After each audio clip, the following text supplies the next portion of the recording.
Hey YouTube, Kira Twig here, bringing you all an update to my Skull Servant Yu-Gi-Oh deck profile for November 2018. I wanted to bring you all an update to the Skull Servant deck. I know I did one earlier during the summer, but with the release of the new zombie structure deck, I thought with the support that came out of that structure deck, I would bring an update to one of my favorite zombie decks, being the Skull Servant deck. I like how the support can work around with some of your synchro plays, with all the other generic zombie support mixed in with just setting up your graveyard for your Skull Servant plays. Really adds, a fresh take onto the deck as a whole. So let's go ahead and get started with the deck profile. So for the standards for the Skull Servant deck, I run 3 of the normal monster Skull Servant. It's your level 1, just generic, helps to set up because of your King of Skull Servant plays being the main one you go for. Just having plenty of Skull Servant monsters in your graveyard are very helpful for sure. And the fact that you can at least use, one of your Skull Servants for a Karibo Link summon just means that you can summon it and then just get into the graveyard even faster and have a viable play to use them for. And your main heavy hitter of the deck is King of the Skull Servants. I run 3 of this as well. The original attack of this card is the combined number of King of Skull Servants and Skull Servants in your graveyard times 1,000. When this card is destroyed by battle and sent to the graveyard, you can banish one other King of Skull Servants or one Skull Servant from your graveyard to special summon this card. So you have options to re-special summon this card back to the field, and then also just have plenty of power boosts with all the different Skull Servant monsters we run in the deck. And then the other zombie support just really helps to support it in the fullest, with just the potential of having different plays as well to use with this card. But definitely 3 of, since this is the one you want to see the most for sure. I also run 3 white prints. This one helps if this card is sent to the graveyard. You can send 1 Skull Servant and 1 Lady in White from your hand and or deck to the graveyard. You can banish 2 Skull Servants, then this card from the graveyard to special summon 1 King of Skull Servants from your deck. This card named becomes Skull Servant while in the graveyard. So it's set up for your King of Skull Servants and then just easy send to the graveyard as well. If you need to, you can do the banish to get out King of Skull Servants. So white prints just really helps for the fact that it can set up your different graveyard plays to go off of the King of Skull Servants and just get more in the graveyard for if you already have it on the field to boost it up. And I also run 3 White Princess with this one. This card's name becomes Skull Servant while it is in the graveyard. If this card is normal summon or special summon, you can send 1 White Prince from your deck to the graveyard. And during either player's turn, you can send this card from your hand or field to the graveyard. All monsters currently on the field lose attack and defense equal to the level or rank times 300 till the end of this turn. So it's not as powerful against Link monsters, obviously, but you still have the option for the Skull Servant. And then in the graveyard, you can send 1 White Prince from your deck to the graveyard, and that's just faster setup for White Prince. The 2 work very, very well together, since you'll get that scent for this and off of White Princess. So you most of the time just want to summon her, and then you'll have that graveyard milled out and ready to go for your other plays for the deck. Then some of the lower numbers, I ran 3 of each of the 4 first ones just because they're very vital and important to the deck. I only run 2 Lady in White. I ran decreased numbers of her just because she's good, just not as needed, I would say, as some of the other plays, but she definitely does come up and in handy. Face up level 3 or lower zombie monsters on the field, except the Lady in White, cannot be destroyed by battle and are unaffected by spell or trap effects. This card's name becomes Skull Servant while it's in the graveyard. So on the field, she's good, but most of the time, if we have some of our other zombie monsters on the field, she doesn't really protect them. She protects the other ones, basically as a defense stat, but I still like her in the graveyard for the send effect you can off of some of your other Skull Servants, and just for the fact that you can have her for that protection op and search effect off of some of the other ones. The one being White Mare. I dropped this one down to 2. If you want to adjust maybe some of your other Skull Servant numbers to put in 3, but I feel like 2 is really all you need of White Mare in the deck as well. While it's in the graveyard, this name is treated as Skull Servant, and you can discard this card to activate one of the following effects. Select one you remove from play Skull Servants or White Mare, return it to the hand. Select one you remove from play Lady in White or King of Skull Servants and special summon it. So you have the special summon option available to you, so it might be one of the vital ways to play it at 3 if you wish. If you do, I'll show you some of the other zombie monsters you can take out to put in a 3rd one. So you have that special summon option available to you for this card by the discard, so very helpful in that sense for sure.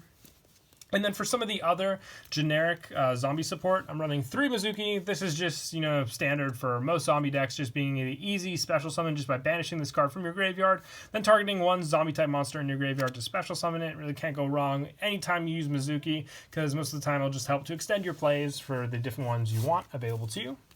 And the same goes for Unizombie, running 2 of this as well. You can target one face-up monster on the field, discard 1 card. If you do, increase the target's level by 1. You can target one face-up monster on the field. Monsters you control cannot attack for the rest of this turn except zombie-type monsters. Also, send 1 zombie-type from your deck to the graveyard. If you do, increase that target's level by 1. You can only use each effect of Unizombie once per turn. The level adjustment and the send to the graveyard are the biggest reasons you run Unizombie in the deck. Just 2 of, though, helps with your send effects. For setup for sure, but you have other ways to make use of it, so not really needing maxed out units, since we're using some of the new support from the zombie deck as well. And I also run 3 Shiranui Solitaire. This one's just an easy special summon.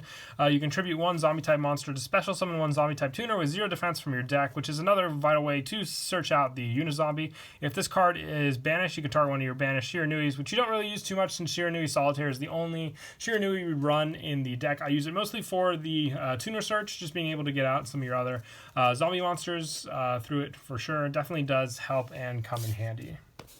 And I also run 1 Gazuki, once again just easy setup with this card for the send and special summon options available to you with this card. And then for the new zombie support from the structure deck, I decided on 1-ofs just because they do come in handy for the zombie world. So I run 1 Doom King Baldurok just for the easy special summon off of this card with the different banish options and then the effect negations depending on the effects you go for. And I also run 1 Necro World Banshee for the search for your zombie world. Definitely does help more than run terraforming, just for this option for sure, by banishing this card from the field or graveyard. So if you can get in the graveyard, just have that set up ready to go, it definitely does help. And 1 Glow Up Bloom, being able to send this card, and then if you have a level 5 or higher zombie monster, very easy to special summon this card to the field to make use of as well. Just 1-ofs though for each one. I wanted to test out how they ran with the Skull Servant deck, and I found the support is good, but you just don't want to overwhelm the Skull Servant support as much. But running the 1-ofs definitely does help. So you have that big monster option, then just the search option and the special summon option available to you. And for the last monster, 1 Armageddon Knight. This one is the one that you can adjust with some of your other Skull Servants. If you want to put in a 3rd White Mare, then you could add this card. Or if you wanted to add in some of your other zombies, like maybe a 2nd Banshee, you have that option available to you with this card. And that is it for the monsters. We'll now move on to the spells. We're on a very high monster count, but that's usually what I always tend to go for with the Skull Servant deck, just because they all run so very well together. The spells that I run in the deck are just added support options for sure. The one being the Zombie World, which I'm trying out 3 of. All monsters on the field and graveyards become zombie-type monsters, and neither player can tribute summon monsters except for zombie monsters. So it's a real lockdown for your opponent for sure.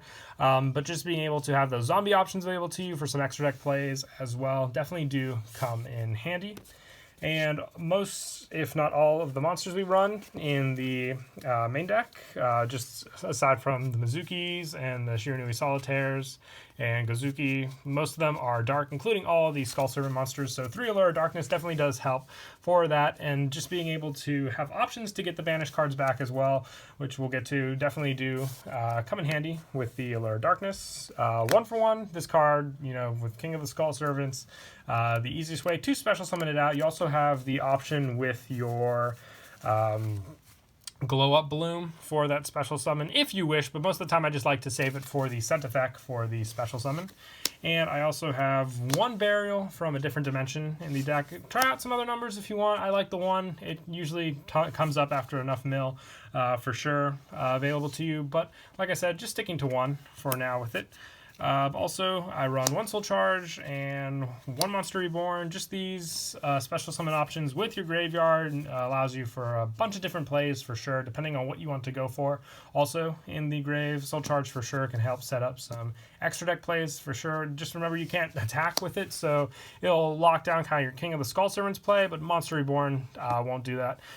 So you'll have plenty of available options available to go for. And then lastly, for the main deck, 1 Foolish Burial, just the easy send effect off this card, whatever you need, whether it's Mizuki or just having additional Skull Servants to use in the graveyard. Very helpful spell card for sure. And that is it for the main deck. We'll now move on to the extra. I run 2 Vampire Suckers. It's the Link 2 zombie support. You need 2 zombie monsters to make this. If you would tribute a monster for a tribute summon, you can tribute a zombie monster your opponent controls, even though you do not control them. And you can only use each of the following effects of Vampire Sucker once per turn. You could target 1 monster in your opponent's graveyard, special summon it to your opponent's field in defense, but it becomes a zombie monster. And if a zombie monster is special summoned from the graveyard, you draw 1 card. So with the work of Zombie World, being able to turn them all zombie, and then just with the tribute option for, let's say, Baldurok, if available, you can use your opponent's monsters. It definitely does come up in handy. It's a very easy Link monster to summon out in the deck, so a definite 2 of for sure. I also run 1 Wee Witch Apprentice with all the dark. The easy Link summon option definitely does come up for sure. I have 1 Link Karibo. If you want to try out 2, just with all the level 1 options available, you can try it. I like the 1 for now. I haven't really seen too much of a problem, because most of the other times I'll maybe go for some other extra deck plays. But also 1 Nightmare Phoenix, 1 Nightmare Cerberus, and then for a couple, 1 Underclock Taker to finish off the Link 2s. For some bigger plays, I also run 1 Topologic Trisbana, 1 Saryuja, and 1 Borreload, just to have those plays available for you to use. And then for the Synchros, I run 1 Red-Eye Zombie Necro Dragon. It gains 100 attack and defense for each zombie on the field and in the graveyards. When another zombie monster is destroyed by battle, you can special summon 1 zombie monster from either graveyard to your field. You only use each effect of Red-Eye Zombie Necro Dragon once per turn. So a big Synchro monster to go for sure. With Zombie World, it's even more powerful in the deck. I just like to rely on this card as an extra deck, offensive card to use in match with your Skull Servants, since the Skull Servants don't really have too many extra deck monsters themselves. They rely on their special summon, but this card definitely does come in handy as well. And I also run 1 Underworld Fighter Balmung, just a level 4 option for special summoning. Definitely does help for sure. 1 FA Dragstar and 1 Black Rose Dragon for the extra additional level 7 options, and 1 Psyframe Lord Omega for level 8 Synchro plays. Definitely does come in handy. I didn't have any of the Shiranui Synchro, but I would maybe take out either the Dragster or the Black Rose if I had one of those, just to add in additionally for working with Solitaire.